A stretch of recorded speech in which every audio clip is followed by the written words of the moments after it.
এইখানের পজিশন যদি আসতো আর যাইতো কিছু, তাইলে বেলাল এত উপরে ওঠার সুযোগ কোনোদিন হতো না। আমি বাড়ি দেখা বলতেছি, আমি 6 বার ওনার বাড়ি দেখছি। ওনার বাড়িটা আমার চোখের ভিতরে 6 বার সেট হয়েছে, 6 বার। যার বাড়ি দেখলে চোখ কাঁদতে বাধ্য হয়, ইচ্ছা করে কেউ কাঁদে না, ইচ্ছা ছাড়া চোখ দিয়ে পানি আসে। আমার সাথে যারা ছিল সবাইকে জিজ্ঞেস করছি চোখ কাঁদে কেন, বলবে আমরাও জানি না চোখ কাঁদে কেন, চোখ তো নিজে নিজে কাঁদতেছে, ইচ্ছা ছাড়া কান্না আসে। শুধু বেলাল না, তার পাশেই আছে রাবেয়া বসরি। রাবেয়ার বাড়িও ওনার বাড়ির কাছেই, ওইখানে গেলেও চোখ দিয়ে পানি বাহির হয়। একজন পুরুষ, একজন মহিলা, দুজনেই কৃত দাস আর দাসী, দুজনের বাড়ি ইথিওপিয়া, দুইজনই রঙে কালো। হায় হায় হায়, কিন্তু জমিনে হাঁটলে জান্নাতে পদধ্বনি হতো। হায় হায়, আল্লাহ রসুল আইসা বলছে, ওলামাদেরকে জিজ্ঞাসা করেন, আইসা জিজ্ঞাসা করছে মা বালু কাইয়া বিলাল সামিতু খসখতা কদম। বেলাল কি হলো, তোমার পায়ের আওয়াজ শুনে আসলাম। কোথায়? কয় জান্নাতে। তাও আমার পিছে না, আমার আগে আগে। তাও আমি জানতাম না যে তোমার পায়ের আওয়াজ। আমি জিজ্ঞেস করছি মান আমামি ইয়াসমা খসখস কদম, আমার সামনে কে চলে? দেখা তো যায় না, পায়ের আওয়াজ শোনা যায়। তো জিবরিল আলাইহিস সালাম মুস্কি হাসি দিয়া বলছে আবদুকা বিলাল, আপনার গোলাম বেলাল। জমিনে হাঁটলে জান্নাতে কি? আরে বলেন না, জান্নাতে পদধ্বনি, অথচ কৃত দাস। আজকের গুলাও যদি পালিশ করার পরেও পছন্দ না হয়, পালিশ বোঝেন? ধর্মীয় বোঝেন টোঝেন না, পালিশ কি? আজকের গুলাও যদি পালিশ করার পরও পছন্দ না হয়, যুবকরা ভালো বুঝবো, কোডওয়ার্ড আপনারা বুঝবেন না, বয়স্করা। আর আমি আপনাকে বেশি বুঝাইতেও চাইতেছি না, আমি অগরে বুঝাইতে চাইতেছি। কেননা ওরা তো মিডিয়া দেখা সারাদিন কতবার যে চুমা দেয় আল্লাহ জানে।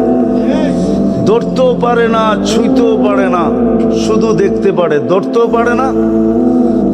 খালি করে কি জানেন, মোবাইলে টাচ করে চুমা দেয়। জিগান জিগান, ওরা এটা খুব ওস্তাদ, খুব মজা পায়। হায় হায় হায়, নিজের নাম দাম না বুঝলে এরকমই হয়। ওটাই বুঝাইতে চেয়েছি আমি।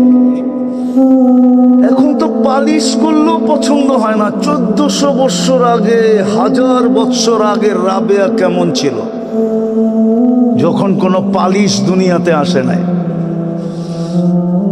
1400 বৎসর আগের বেলাল কেমন ছিল, কিন্তু জমিনে হাঁটলে জান্নাতে পদধ্বনি হতো। হায় হায়, আমি এটাই বুঝাইতে চেয়েছি, আপনাদের প্রত্যেকের পজিশন প্রত্যেকের জানা আছে। অধিকাংশ মানুষের কাছেই কর্মস্থলের আইডি কার্ড আছে, কে কোন পজিশনে আছি এটা আমার বিষয় না, বুঝানোর জন্য বললাম। আমার বিষয় হলো ওইখানে আল্লাহর কাছে আমার পজিশন কতটুকু, এটা হলো আমার বোঝানো।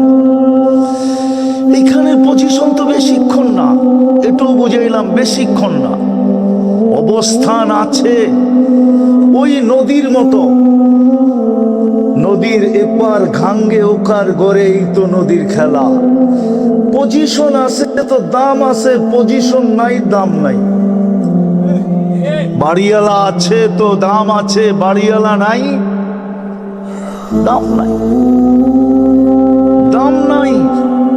সত্য এটাই, বুঝানোর জন্য শুধু এটা বললাম। আমার আসল আলোচ্য বিষয় হলো ওইখানে আমার দাম কতটুকু, ওইখানে আমার পজিশন কতটুকু, যেখানে আমি চিরদিন থাকবো, যাবো আর কোনোদিন আসবো না। খায়রু ওয়া আবকা, খায়রু।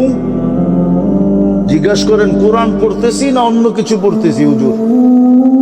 খায়রু আবকা, আল আখিরাতু খায়রু ওয়া আবকা, যেটা সবচেয়ে উত্তম, যেটা সবচেয়ে চিরস্থায়ী, ওইখানে আমার পজিশন কতটুকু, বা আল্লাহর কাছে আমার পজিশন কতটুকু, যিনি আমাকে অস্তিত্ব দিয়েছেন, যিনি আমাদেরকে বাছাই করছেন। বাছাই একটা যুক্তি দেই, দেখি এই এলাকার মানুষের বুদ্ধিলে লাগে কিনা। দুনিয়ায় 900 কোটি মানুষ, কয়শো? মাত্র 200 কোটি মুসলমান, 700 কোটি মুসলমান না। বোঝা গেল আপনি বাছাইকৃত, পছন্দকৃত, আপনি ভালোবাসার পাত্র, আপনি স্নেহর পাত্র, আপনি আর আমি মোহব্বতের পাত্র। আপনি আর আমি যুবক, ভালো মতে বুঝো, তুমি মুসলমানের ঘরে জন্ম নিলা মানি তুমি সিলেক্টেড, তুমি ইলেকশনে পাশ করে আসো নাই, স্বয়ং আল্লাহ তোমাকে সিলেকশন করছে, আল্লাহ আমাকে নির্বাচিত করছে, বাছাই করছে, বাছাই। বর্তমান 900 কোটি মানুষ থেকে 200 কোটি মানুষকে আল্লাহ বাছাই করে মুসলমানের ঘরে পাঠাইছে।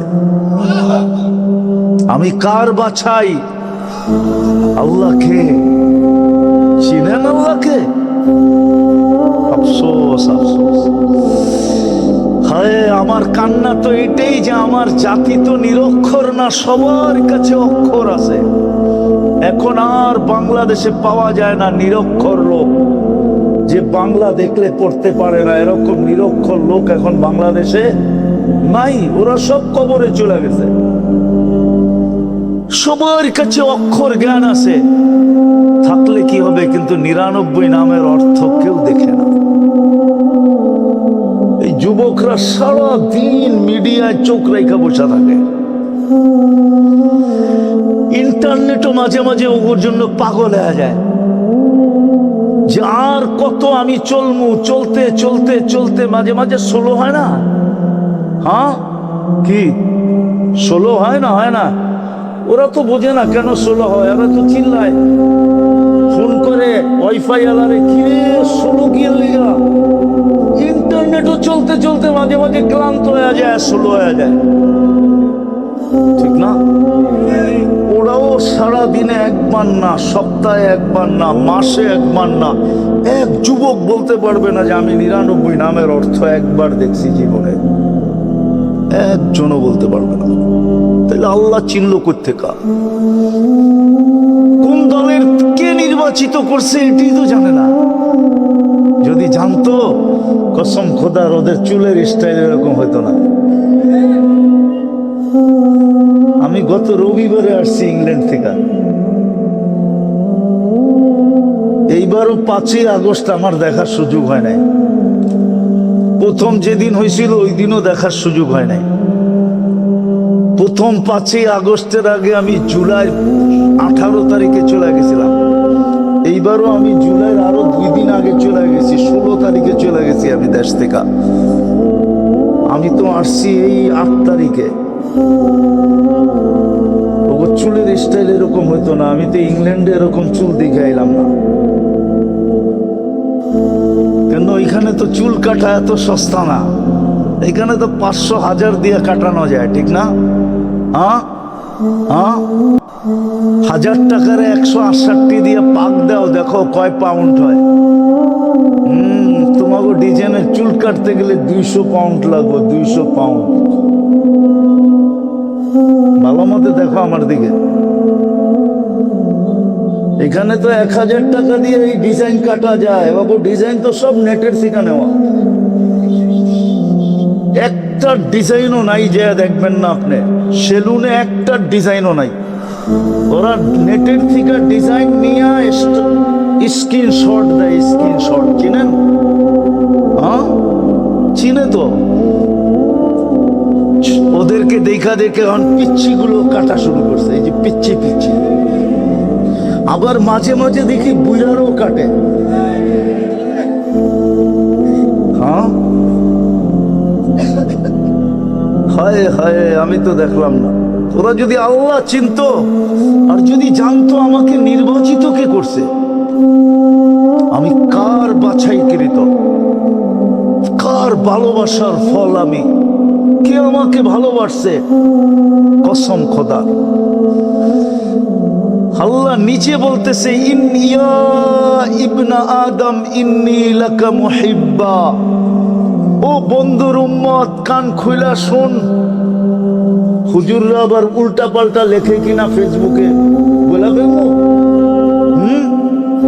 আল্লাহ বলে আমি তোদের প্রেমে পড়ে গেছি, প্রেমে, এই জন্য আমি তোকে ভালোবাসি। ইন্নী লাকা মুহিব্বা। তারপরে আল্লাহ একটু অনুরোধ রাখছেন, ফাবি হুব্বি কুল্লি মুহিব্বা, আমার ভালোবাসার কসম তুইও আমাকে একটু ভালোবাসা দেখা। তুই যতটুক দেখাবি আমি এর চেয়ে ডাবল দেখাবো। হাদিস দিব, ওলামা জানে, আল্লাহ বলছে 1 বিঘা বাড়বি আমি 2 বিঘা বাড়বো। ডাবল হইল না, হইল না? 1 হাত বাড়বি আমি 2 হাত বাড়বো। ডাবল হইল না, হইল না? তোর ডাবল হবে আমার পক্ষ থেকে। তুই হাইটা আসবি আমি দৌড়ায় আসবো। তুই ডাক দিবি আমি হাতছানি দিয়ে বুকে নিব। না দানি তালাক্কাইতুহু মিন বাঈদ। তুই আমাকে ডাক দিতে দেরি, আমি যতই দূরে থাকি হাতছানি দিয়ে তোকে বুকে নিতে দেরি করবো না। মাপ চাইতে হবে না, তুই শুধু আফসোস করে চিৎকার দিবি, হায় কি করলাম। মৌত তো যেই কোনো মুহূর্ত আসতে পারে, হায় কি করলাম। আল্লাহ বলে তুই হায় বলতে দেরি, ফালাম্মা তায়াক্কানতা বিল বাওয়ার ওয়া যানানতা আন্নাকা মিন আহলিন নার মানাহতু ইলাইকা রিদওয়ানি ওয়াল্লাইতু ইলাইকা গুফরানি কুলতু লাকা লা তাহজান গফারতু লাকা যুনুবা ওয়াল আওসার ওয়া লিআজলিকা সাম্মাইতু নাফসি আল আজিজুল গফফার। আফসোস আমার জাতি যদি আরবি জানতো তাহলে মজাই ভিন্ন হইতো। আল্লাহ বলে তুই হায় বলতে দেরি, আমি কাছে আইসাম মাপ করে দিতে দেরি করি না, মাপের ঘোষণা দিতে দেরি করি না। আবার এটা বইলেও দেই, গফারতু লাকা যুনুবা ওয়াল আওসার ওয়া লিআজলিকা সাম্মাইতু নাফসি আল আজিজুল গফফার। তোর জন্যই তো আমি গফফার, নইলে এই নাম ধারণ করার আমার দরকারটা কি ছিল?